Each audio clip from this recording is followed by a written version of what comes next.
Good morning. Remaining student will join the class quick fast.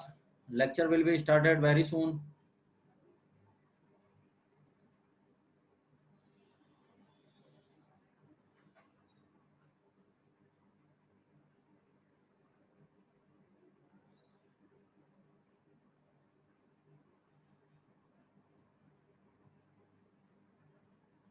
Okay.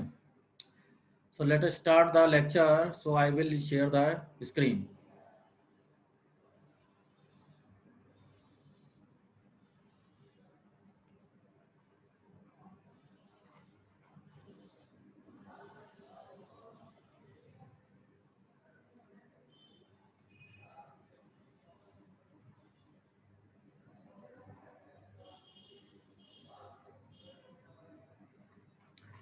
Okay. In previous lecture, we have to study about the sequential circuit, combinational circuit. What are the differences between the sequential circuit and the combinational circuit? And what is the basic element for the sequential circuit? That is the flip-flop is the one bit memory element. The speciality of the sequential circuit that it will be using the memory element. So the basic component of sequential circuit is the flip-flop is a one bit memory element that is designed by using the bistable multi-vibrator configuration or many other types by using the different types of universal gate. So basically there are the two types of universal gate, NAND gate and the NOR gate. So by using these two gates we can design the various types of flip-flop. So basically there are the five types of flip-flop: SR flip-flop, T flip-flop, D flip-flop, JK flip-flop and master slave JK flip-flop. In previous classes we have to already study about the SR flip-flop, and afterward we have to study about the clocked SR flip-flop, where we have to design the characteristics table and obtain the characteristics equation by using the K-map approach. Okay, today we will discuss about the T type of flip-flop or the toggle flip-flop. Okay, so as we know that the T tends to the toggle. Toggle, that means the complement or conversion from 0 to 1 and 1 to 0. Toggle means, that means the output state will be changed from 0 to 1 or 1 to 0. Toggling that means जैसे switch को अपन on off करते हैं, तो on off actually क्या है? Toggling. Toggling that means 1 का 0 कर दिया, 0 को 1 कर दिया. ऑन था, ऑफ करा, तो 1 का 0, ऑफ था, ऑन करा तो 0 का 1. Okay, so basically the T flip flop is the toggle flip flop which is originate by using the JK flip flop, है ना. प्रीवियस क्लास में अब मैंने पढ़ाया था तुम्हें जेके फ्लिप फ्लॉप में एक्चुअली क्या कर रहे थे कि फर्स्ट एंड गेट का जो इनपुट था that is connected to output Q. ठीक है. सेकंड जो एंड गेट है वो एक्चुअली किससे कनेक्ट कर रहे थे अपन? आउटपुट क्यू बार से. ठीक है. Why we are connecting this one arrangement? Because of that S R flip flop में एक प्रॉब्लम क्या थी? व्हेन एस और आर दोनों को अपन वन वन पे कनेक्ट करते हैं तो उस केस में कौन सी प्रॉब्लम आ रही थी? इनडिटरमिनेट कंडीशन और द रेस अराउंड कंडीशन. ठीक है. इस प्रॉब्लम को ओवरकम करने के लिए अपन ने कौन सा काम में लिया? जेके फ्लिप फ्लॉप. जेके फ्लिप फ्लॉप में जब जे और के दोनों पे अपन वन वन पुट ऑन कर रहे हैं तो उस केस में क्या हो रहा था कि वो इनडिटरमिनेट कंडीशन और रेस अराउंड कंडीशन क्या अवॉइड हो रही थी. अवॉइड किस सेंस में होगी? कि the output state when J and K both are connected to 1, है ना. So in this case the output state qt plus 1 is equals to qt bar. That means इसका मीनिंग क्या रहेगा? आउटपुट स्टेट है वो प्रीवियस स्टेट का क्या है? कॉम्प्लीमेंट फॉर्म है in case of J and के आर इक्वल टू 1. अब टी फ्लिप फ्लॉप क्या है? इसका जेके फ्लिप फ्लॉप का एडवांस फॉर्म है. सेम वही सर्किट जो जेके फ्लिप फ्लॉप में अपन काम में ले रहे थे वही सर्किट यहाँ काम में लेना है. डिफरेंस क्या रहेगा कि जे और के दोनों जो इनपुट थे उनको क्या कर दिया? कॉमनली कनेक्ट कर दिया, है ना. कॉमनली कनेक्ट करके किससे कनेक्ट कर दिया? सिंगल इनपुट से. और सिंगल इनपुट क्या है यहाँ पे? टी, है ना. तो सिंगल इनपुट टी से अपन ने जे और के जो इनपुट थे, दो इनपुट थे, उनको कॉमनली कनेक्ट करा और कॉमनली कनेक्ट करके सिंगल इनपुट दे दिया T. So that is the T flip flop. अब अपन टॉगल फ्लिप फ्लॉप की स्पेशलिटी देखें तो इस केस में क्या है, इसका कंक्लूजन देखें या इसकी वर्किंग देखें तो इसको कॉमन सेंस से ऐसे समझो कि जैसे टॉगल अगर अपन हाई करें, टी इनपुट को अपन हाई करें तो प्रीवियस अगर 1 था तो नेक्स्ट 0 आ जाएगा, ठीक है ना। टी इक्वल टू 1 का मतलब क्या है, वो टॉगल वाला ऑपरेशन परफॉर्म करना है। टॉगल वाला ऑपरेशन परफॉर्म करना है तो वो कैसे पॉसिबल है कि अगर पहले 1 था तो नेक्स्ट क्या 0 हो जाए, ठीक है। प्रीवियसली अगर 0 है तो नेक्स्ट क्या 1 हो जाए। Is it clear? अब इसी कंसेप्ट से अपन इसके टी टाइप फ्लिप फ्लॉप की टेबल को एनालिसिस करेंगे। अब यहाँ देखो इस टेबल में अपन देखें QT इक्वल टू 0 यानी प्रीवियस आउटपुट 0 है, T पे 0 है तो कोई टॉगलिंग नहीं होगी, टॉगलिंग नहीं रहेगी तो जो प्रीवियस इनपुट जो प्रीवियस आउटपुट था वही नेक्स्ट आउटपुट रहेगा। तो इस केस में QT अगर 0 है तो QT प्लस 1 भी क्या हो जाएगा, यहाँ 0 आ जाएगा। QT अगर 0 है तो QT प्लस 1 भी क्या रहेगा, 0 रहेगा। That means the QT plus 1 equal to QT। Next output क्या है, जो प्रीवियस आउटपुट के इक्विवेलेंट है। अब नेक्स्ट रो में अपन देखें जहाँ टॉगल अपन ने हाई कर दिया, टॉगल को T को 1 पे करा, QT 0 था, T पे जैसे ही 1 करा तो ये टॉगलिंग का ऑपरेशन परफॉर्म करेगा। प्रीवियस अगर 0 है तो नेक्स्ट क्या आना चाहिए 1, प्रीवियस अगर 0 है, प्रीवियस अगर 0 है तो नेक्स्ट क्या आना चाहिए 1। ये टॉगल कर दिया इसने, 0 का किस में कर दिया 1 में कन्वर्जन कर दिया। ओके, थर्ड रो में अपन देखें टॉगल को अपन ने 0 कर रखा है यानी टॉगलिंग इनएक्टिव है। उस केस में क्या रहेगा, जो प्रीवियस आउटपुट था वही नेक्स्ट आउटपुट रहेगा। प्रीवियस आउटपुट क्या 1 है तो नेक्स्ट आउटपुट भी क्या आएगा 1 आ गया। जैसे टी को अपन ने 1 करा, टॉगलिंग को एक्टिव करा, टॉगलिंग को एक्टिव करते क्या करा, जो प्रीवियस आउटपुट था, प्रीवियस आउटपुट 1 था तो इसका कॉम्प्लीमेंट कर दो, तो 1 का कॉम्प्लीमेंट क्या होगा 0, तो ये नेक्स्ट आउटपुट 0 आ गया। Is it clear? ये that is the characteristics equation of T type flip flop. Next approach क्या रहेगी इसमें, to determine the characteristics equation of the T flip flop. तो अब कैरेक्टरिस्टिक्स इक्वेशन बेसिकली कैसे डराइव करते हैं अपन, by using the K map approach, है ना। के मैप अप्रोच के लिए अपन क्या लें, SOP form. SOP form that is related to number of once.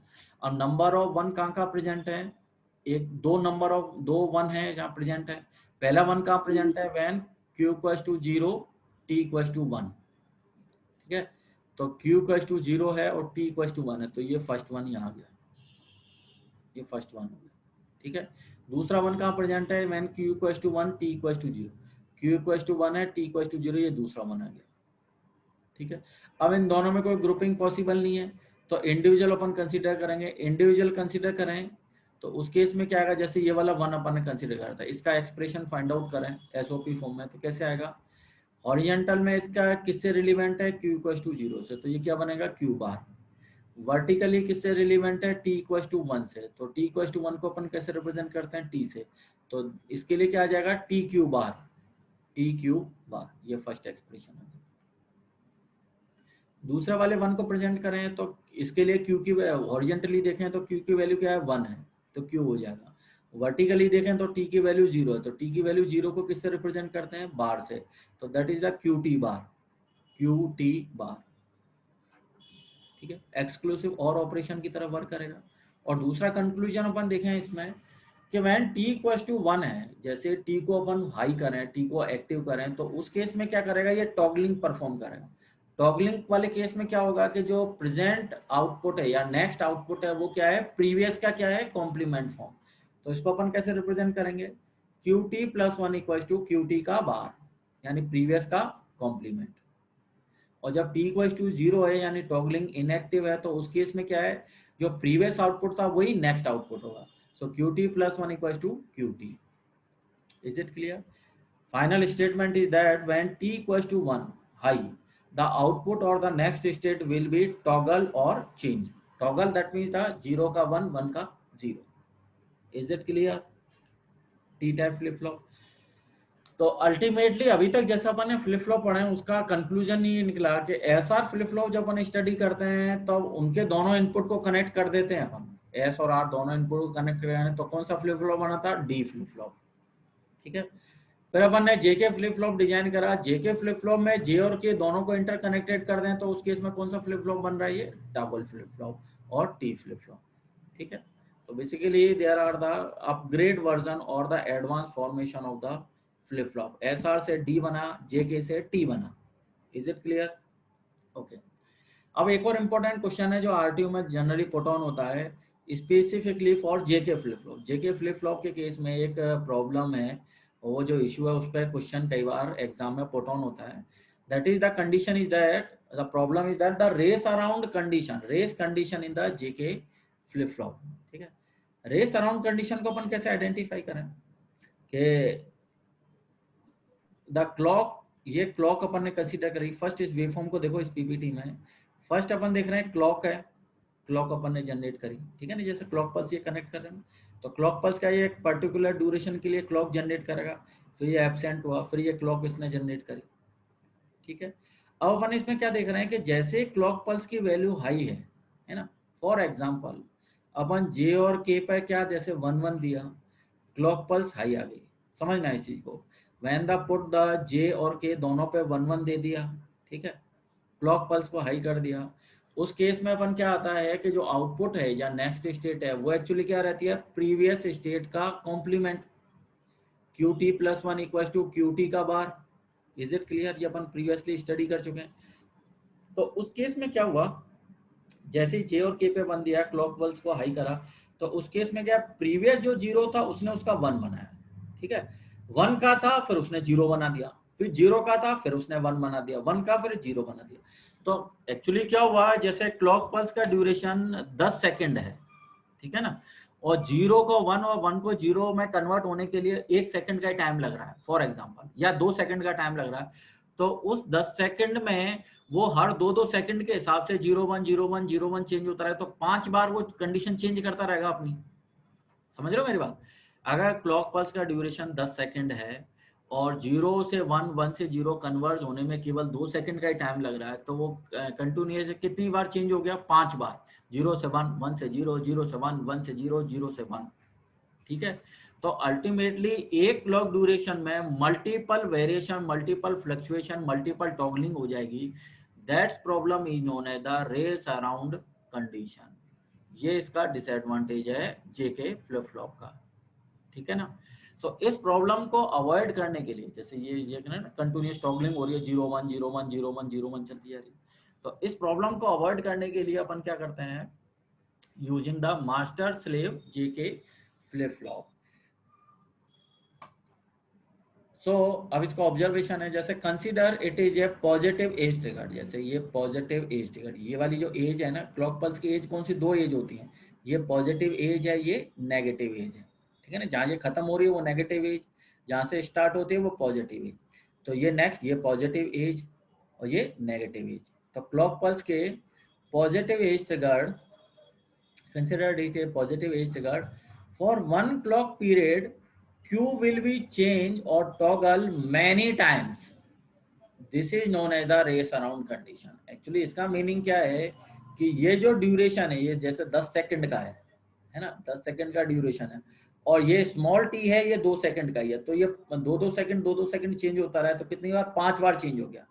तो एक्चुअली क्या है, ये जो 10 सेकंड या कैपिटल टी है, ये बड़ा है as compare to small T के। So for one clock period, Q will be toggle or change many times. This is known as the race around condition. As in figure, consider initially Q equals to 0. So at clock equals to 1, J equals to 1, K equals to 1, Q will be changed or toggle from 0 to 1. ठीक है, 1 to 0, 0 to 1 हुआ, फिर 1 का 0 हो गया, फिर 0 to 1। तो continuous after T time, small अगर small T time after T मतलब अपन ने कंसीडर करा 2 सेकंड, 2 सेकंड बाद फिर ये इसकी वैल्यू क्या हो जाएगी, 1 से 0, है ना, 0 से 1, 1 से फिर 0।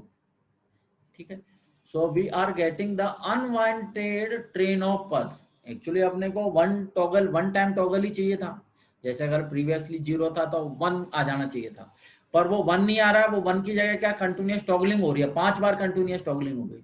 तो इसने क्या करा, unwanted train of pulse generate कर दिए। That will be the created 5, जैसे चाहिए 1 थी, क्रिएट कितनी कर दी, 5, है ना, 4 एक्स्ट्रा करी। तो 4 एक्स्ट्रा क्रिएट करने का मतलब क्या हो गई है, अनवांटेड ट्रेन ऑफ पल्स।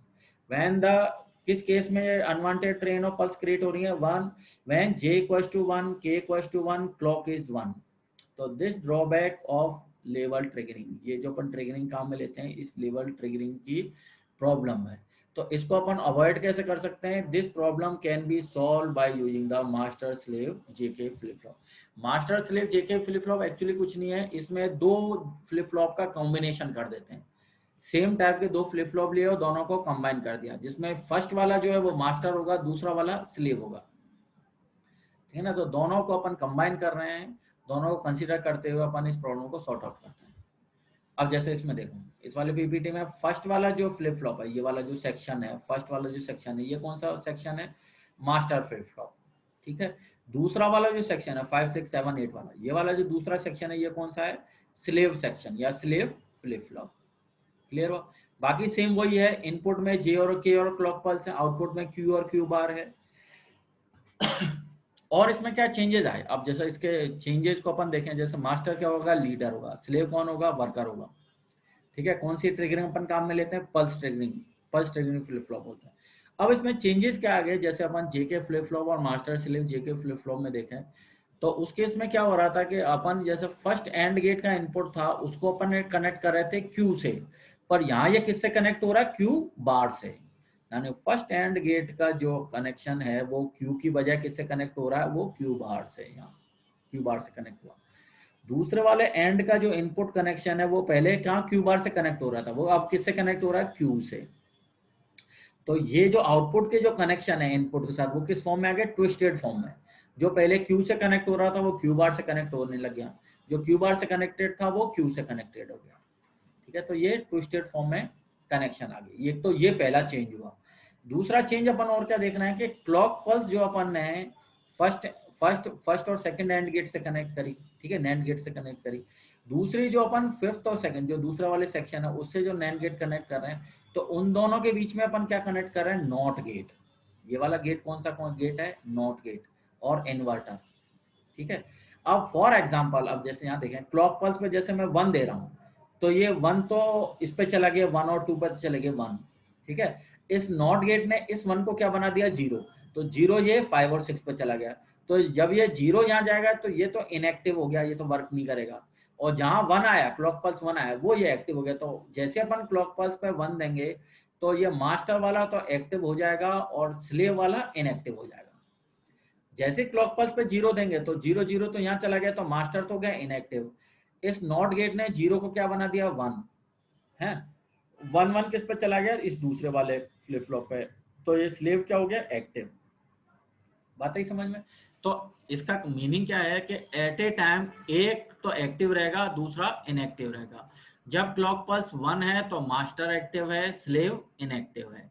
जब क्लॉक पल्स 0 है तब मास्टर इनएक्टिव है और स्लेव एक्टिव है। Is it clear? ठीक। अब देखते हैं इसकी टेबल को, बहुत इंपॉर्टेंट है बेटा, एग्जाम में जनरली ये क्वेश्चन पुट ऑन होता है master slave JK flip flop. Okay, अब इसकी टेबल को अपन देखें। When j equals to 0 k equals to 0, कौन सी कंडीशन है ये? No change condition. No change condition में क्या रहेगा? Next output is equivalent to the previous output, so qt plus 1 equals to qt। No change condition, ठीक है। j equals to 0 है, k इक्वल्स टू 1 है, कौन सी कंडीशन है? रीसेट कंडीशन है। इस कंडीशन में आउटपुट क्या आएगा? 0। ये आउटपुट 0 आ गया, ये 0 आ गया, ये 0, ठीक है। Next j equals to 1 k equals to 0, set condition है, आउटपुट क्या आएगा? 1। ये 1 आ गया। Next j equals to 1 k equals to 1 है, कौन सी कंडीशन है? टॉगलिंग की कंडीशन है। टॉगलिंग की कंडीशन में क्या आएगा? Next output equals to previous output का complement, so qt plus 1 equals to qt का बार। qt प्लस 1 क्या आ गया यहाँ पे? qt का बार, टॉगल वाली कंडीशन। Is it clear? अब इसमें देखते हैं cycle of clock. Clock pulse के अपन साइकिल कंसीडर करें तो वो कैसे आएगी? ये पॉजिटिव है, ये नेगेटिव है, दोनों को मिला के बनेगा ये क्लॉक पल्स, ठीक है ना। एक पॉजिटिव हाफ और ये नेगेटिव हाफ, ठीक है। पॉजिटिव हाफ में क्या है? क्लॉक 1 है तो मास्टर एक्टिव रहेगा। नेक्स्ट हाफ में क्या है? क्लॉक 0 है तो स्लेव एक्टिव रहेगा, ठीक है। ये क्लॉक पल्स में कौन कौन से फ्लिप फ्लॉप एक्टिव रहेंगे, इनएक्टिव रहेंगे, ये उसका डिस्क्रिप्शन है। तो फर्स्ट हाफ में जिसमें क्लॉक की वैल्यू 1 है उसमें मास्टर एक्टिव रहेगा। नेक्स्ट हाफ में जहाँ क्लॉक की वैल्यू 0 है वहां स्लेव एक्टिव रहेगा। Is it clear? अब केस कंसीडर करते हैं। When j equals to 0, case first, j equals to 0 k equals to 1, assuming qt equals to 1 qt bar equals to 0, clock is 1, master active होगा, slave inactive होगा। Output of master s equals to 1 r equals to 0। Set state. Okay, clock equal to 0, slave active हो जाएगा, it's input is S and R, it's input will be the NAND 5 and 5 पे 1 आएगा, NAND 6 पे 0 आ जाएगा, Q equal to 1, Q bar equal to 0, no change condition. ठीक है, पहले भी 1 और 0 ही था, नेक्स्ट भी क्या है 1 और 0 है, तो कौन सी कंडीशन है, no change condition. When j equal reset condition, जो j equal to 0 and k equal to 1, clock equal to 1, master is 1, master active, slave inactive. अब इसमें सबसे इंपॉर्टेंट केस जो अपने को ऑब्जर्व करना है इस मास्टर स्लेव जो अपने फ्लिप फ्लॉप पढ़ रहे हैं, इसके जो बेसिक है, जो इसकी रिक्वायरमेंट है, वो ये थी कि जो कंटिन्यूअस टॉगलिंग हो रही है 1 क्लॉक ड्यूरेशन में, वो कंटिन्यूअस टॉगलिंग इसमें अवॉइड होनी चाहिए। तो उस केस में एक्चुअली अपन क्या देख रहे थे वहां, जो अपन ने केस शुरू में देखा, जैसे इस वाले की पीपीटी में देख रहे थे ना, इस वाले केस में क्या था कि क्लॉक भी 1 है और जे और के दोनों पे 1 है। जैसे क्लॉक भी 1 है, क्लॉक 1 है और जे और के दोनों पे 1 1 है, उस केस में कंटिन्यूअस टॉगलिंग आ रही थी। तो ये बड़ा केस इंपॉर्टेंट है बेटा यहाँ देखने वाला, कि जब जे और के दोनों पे 1 1 ले लिया अपन ने, ठीक है, और क्लॉक को भी 1 कर दिया। अब जैसे क्लॉक को 1 कर रहे हैं अपन, इस क्लॉक ड्यूरेशन में क्या होगा, क्या चेंजेस आएंगे, वो अपन इसको ऑब्जर्व करते हैं कि जे और के दोनों पे 1 1 दे दिया, अज्यूम कर लिया कि प्रीवियसली क्यू पे 1 था और क्यू बार पे 0 था। ओके, अब अपन ऑपरेशन देखते हैं। जैसी क्लॉक 1 आई फर्स्ट हाफ में, जैसे ये फर्स्ट हाफ था, फर्स्ट हाफ में क्लॉक 1 है, तो फर्स्ट हाफ में क्लॉक 1 है तो मास्टर एक्टिव हुआ, एस पे 0 है, आर पे 1 है। नेक्स्ट हाफ में क्या है, क्लॉक 0 है तो स्लेव एक्टिव हो गया, क्यू पे 0 आ गया, क्यू बार पे 1 आ गया। तो कंप्लीट साइकिल में, कंप्लीट 1 क्लॉक ड्यूरेशन में क्यू पे क्या आ गया 0 और क्यू बार पे क्या आ गया 1, जबकि प्रीवियसली क्या था, क्यू पे 1 था और क्यू बार पे क्या था 0। तो क्यू पहले 1 था, वो अब क्या बन गया 0, तो अल्टीमेटली क्या हो गया, ये टॉगलिंग हो गई, जस्टिफाइड हो गया। When the J and K both are connected to 1, तो जो प्रीवियसली 1 था, क्यू पे 1 था, वो क्या बन गया, Q equal to 0। Next state में वो क्या बन के आ गया, 1 का क्या बन गया यहाँ पे 0 बन गया, तो कंटिन्यूअस टॉगलिंग हो गई, टॉगलिंग हो गई। अब इसमें कोई 4 या 5 बार, जैसे पिछली बार अपन देख रहे थे ना, 4 या 10 सेकंड का टाइम है, 2 सेकंड में चेंज हो रहा था, 5 बार 0 1 हो रहा था। यहाँ ऐसा कुछ नहीं हुआ, यहाँ कोई चेंज ही नहीं हुआ, है ना। एक वाले पार्ट में मास्टर एक्टिव था, दूसरे वाले में स्लेव एक्टिव था। कंप्लीट साइकिल में उसने क्या करा, केवल वन बार ही चेंज करा, एक बार ही उसने चेंज करा। क्या चेंज करा, जो पहले 1 था उसको किसमें चेंज कर दिया उसने, 0 में। तो 1 क्लॉक ड्यूरेशन में केवल एट ए टाइम 1 बार ही वो चेंज हुआ है, 0 से 1 हुआ या 1 से 0 हुआ, तो 1 टाइम टॉगलिंग हुई है इसमें। That is the advantage of master slave flip flop. Continuous toggling नहीं हो रही कि 4 बार टॉगलिंग हुई, 5 बार टॉगलिंग हुई, यहाँ केवल 1 टाइम टॉगलिंग हुई है, जो पहले 0 था वो 1 हो गया, जो 1 था वो 0 हो गया। तो जो कंटिन्यूअस टॉगलिंग है, जो वो ड्यूरेशन को अपन ने, उस प्रॉब्लम को क्या कर दिया, अवॉइड कर दिया by using master slave JK flip flop. So conclusion is that, so in 1 clock duration there is only 1 time toggle, Q will be changed from 1 to 0, only 1 time केवल टॉगलिंग हुई है, when J equals to K equals to 1, that is the advantage. So initially Q equals to 1, Q bar equals to 0 था, but after apply the 1 clock duration, 1 clock duration जिसमें positive और negative, positive में master active हुआ, negative में slave active हुआ, तो 1 clock duration में output केवल टॉगल हुआ 1 से 0, 0 से 1। सो इनिशियली वो Q की वैल्यू 1 और Q बार की 0 थी, टॉगल होते वो क्या बन गई, Q की वैल्यू 0, Q बार की value 1।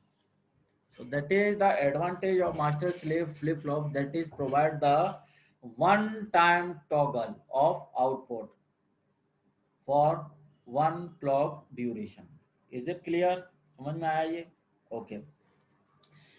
Next, the age triggering. Age triggering in this period of the clock pulse applied to the flip flop is less as compared to propagation delay of the flip flop. Thus, the race around condition is escaped.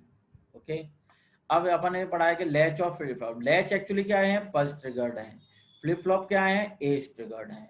Pulse क्या है, जैसे ये pulse अपन ने बनाई, ये pulse जैसे apply करेंगे उस केस में क्या होगा, ट्रिगरिंग पॉसिबल है ना। पल्स में क्या है, जैसे लेवल ट्रिगरिंग है, जैसे लेवल है ना ऊपर वाला, upper level, downward level, so that is the level of pulse, level triggering. Edge triggering में क्या है, 2 तरह की ट्रिगरिंग होती है, ये पॉजिटिव, जहां से स्टार्ट हो रही है पल्स वो पॉजिटिव, जहां एंड हो रही है वो नेगेटिव। तो अपन पॉजिटिव से स्टार्ट, जहां से स्टार्ट हो रही है वो पॉजिटिव एज ट्रिगर कहलाएगा, जहां से एंड पे अपन ट्रिगर करना चाहें तो वो नेगेटिव एज ट्रिगर कहलाएगा। ठीक है, तो अपन ने दो तरह के देखे, एक तो पल्स ट्रिगर पढ़ा जहां अपन पल्स अप्लाई करेंगे तब ट्रिगरिंग पॉसिबल है। दूसरी अपन ने एज ट्रिगरिंग स्टडी करी। एज ट्रिगरिंग में क्या है, अगर पॉजिटिव जहां से पल्स स्टार्ट हो रही है तो वहां अगर अपन ट्रिगर करना चाहें तो पॉजिटिव एज ट्रिगर होगा। जहां पल्स एंड हो रही है, डाउनवर्ड डायरेक्शन में एरो आ रहा है, तो वो नेगेटिव एज ट्रिगर हो गई। Is it clear? SR latch क्या है, output of Q and Q bar change to at level of pulse. SR flip flop क्या है, output of Q and Q bar change at edge of the pulse. All the flip flop are edge triggered. Okay, next अपन study करेंगे conversion. Conversion कैसे है कि एक flip flop को दूसरे फ्लिप फ्लॉप में कन्वर्ट करना। तो फर्स्ट अगर अपन डिले फ्लिप फ्लॉप को टॉगल फ्लिप फ्लॉप में कन्वर्ट करना चाहें तो ये इक्वेशन इसमें आइडेंटिफाई होती है। ये क्वेश्चन क्या है, D equals to T Q bar plus T bar Q, that is represent the conversion from delay flip flop to toggle flip flop. Next conversion क्या है, toggle flip flop is converted into the delay flip flop। तो क्या हो जाएगा, T equals to D Q bar plus D bar Q। So that is the conversion from delay flip flop to toggle flip flop, toggle flip flop to delay flip flop। और ये इसका basic circuit रहेगा। अब ये सो expression से अपन देख रहे हैं, ये एक्चुअली एक्सप्रेशन क्या है, एक्सक्लूसिव और ऑपरेशन। तो यहाँ गेट अपन कौन सा लेंगे डिजाइन करते टाइम, एक्सक्लूसिव और गेट। ओके, ये अपन डिजाइनिंग पॉसिबल है इस तरह से कन्वर्जन के लिए। ओके, नेक्स्ट क्या है, एसआर फ्लिप फ्लॉप को जेके फ्लिप फ्लॉप में कन्वर्ट करना चाहें तो उस केस में क्या है, एस तो इक्विवेलेंट होगा जे क्यू बार, आर किसके इक्विवेलेंट होगा, के क्यू एन, के क्यू। ये इसका सर्किट डायग्राम है। सर्किट डायग्राम के रेस्पेक्टिव अपन ने जेके फ्लिप फ्लॉप को कराया है। जेके फ्लिप फ्लॉप से आउटपुट किसके रेस्पेक्टिव, एसआर के respective, that is the SR flip flop is converted into the JK flip flop. अब जेके टू एसआर करना चाहें तो this converge is not possible because किसी भी फ्लिप फ्लॉप को एसआर लैच में कन्वर्ट नहीं किया जा सकता। That is the condition for the SR flip flop. Next is the SR flip flop is converted into the T flip flop. S equals to T Q bar, R equals to T Q. Next is the SR flip flop is converted into the delay flip flop. So S equals to D, R equals to D bar. That is the circuit diagram where the D is converted to NOT gate. एक बार D है, एक बार D bar है, तब that is using the NOT gate between the SR flip flop and the D flip flop. Next is the JK flip flop is converted into the T flip flop. J equals to T, K equals to T. ठीक है। Last is the summary of excitation of the flip flop. Qn is the previous output, Qn plus 1 is the next output, and these are the JK flip flop, SR flip flop, D flip flop and the T flip flop. ये एक summarise table है for the various type of the flip flop। ठीक है, तो आज अपन ने different types के flip flop की स्टडी करी जिसमें टॉगल फ्लिप फ्लॉप था, जेके फ्लिप फ्लॉप था और master slave JK flip flop. ये यूनिट फ्लिप फ्लॉप के रेस्पेक्टिव बहुत ही ज्यादा इंपॉर्टेंट है बेटा, और एग्जाम में इस पे जनरली क्वेश्चन 100% पुट ऑन होगा, है ना। इट मे बी के what are the advantage of master slave flip flop और the working of the master slave flip flop and the comparison between the different types of flip flop. इस तरह के question exam में generally put on होते हैं। ठीक है ना, तो अभी होप सो वैसे तो तुमने जो मैंने पीडीएफ बताई हो वो आपने बुक्स की पीडीएफ वो डाउनलोड कर ली होंगी, उस बुक्स के पीडीएफ से भी स्टडी करना है। इस वाले लेक्चर को मैं अभी कॉलेज के यूट्यूब चैनल पे अपलोड कर दूंगा, तो कॉलेज के यूट्यूब चैनल से भी इसको डाउनलोड करके आप स्टडी कर सकते हो। और इसके पीपीटीज और जो नोट्स हैं, जो पीडीएफ हैं, वो मैं ऑलरेडी गूगल क्लासरूम पे अपलोड कर चुका हूँ, तो वो वहां से भी कर सकते हो। पढ़ने का तरीका बेटा यही रहेगा कि आपको जो पीडीएफ बताई हुई है उस पीडीएफ को डाउनलोड करो, पहले उस बुक्स में से स्टडी करो, ठीक है। उसके बाद जो उस जो टॉपिक आपने चूज करा है उस टॉपिक के रेस्पेक्टिव जो वीडियो लेक्चर मैंने कॉलेज के ऑफिशियल यूट्यूब चैनल पे अपलोड करें उनको डाउनलोड करके पहले उस लेक्चर को स्टडी करो। लेक्चर को स्टडी करने के बाद जो मैंने नोट्स आपको प्रोवाइड करवा रखे हैं पीपीटी की फॉर्म में, उन नोट्स को आप स्टडी करो और उस बुक से पढ़ो। इन तीनों चीजों को पर्सनली सिंक्रोनाइज करके फिर चाहो तो आप अपने इसके पर्सनली नोट्स भी बना सकते हो। इन तीनों चीजों को कंसीडर करते हुए अपने नोट्स बनाओगे तो आपको एग्जाम टाइम में कोई प्रॉब्लम या कोई भी इशू नहीं आएगा, ठीक है। और पढ़ते टाइम या नोट्स बनाते टाइम अगर कोई भी आपको कोई प्रॉब्लम आ रही है, कोई इशू आ रहा है, कोई चीज समझ में नहीं आ रही है, तो उस पर स्टार लगा लो कि भाई ये चीज़ है जो मुझे समझ में नहीं आई है, जो मुझे सर से डिस्कशन करनी है। तो वो चीज़ आप मुझसे पर्सनली फ़ोन पे भी डिस्कशन कर सकते हो, गूगल क्लासरूम पे भी पुट ऑन कर सकते हो, व्हाट्सएप पे भी आप पुट ऑन कर सकते हो, है ना। और या जैसे क्लास अभी एंड हुई तो क्लास एंड के बाद भी आप क्वेश्चन पुट ऑन कर सकते हो। तो जो कोई भी प्रॉब्लम है, जो भी डाउट्स है, आप उसको आप कभी भी मुझसे डिस्कशन कर सकते हो, कभी मुझसे पूछ सकते हो ना। पढ़ना बेटा आपको ही पड़ेगा, ठीक है ना। तो आप इसकी स्टडी करो, पढ़ो, और जो कोई भी प्रॉब्लम या कोई भी इशू आता है वो आप मुझसे डायरेक्टली कांटेक्ट करके डिस्कशन कर सकते हो, ठीक है। Okay, thank you.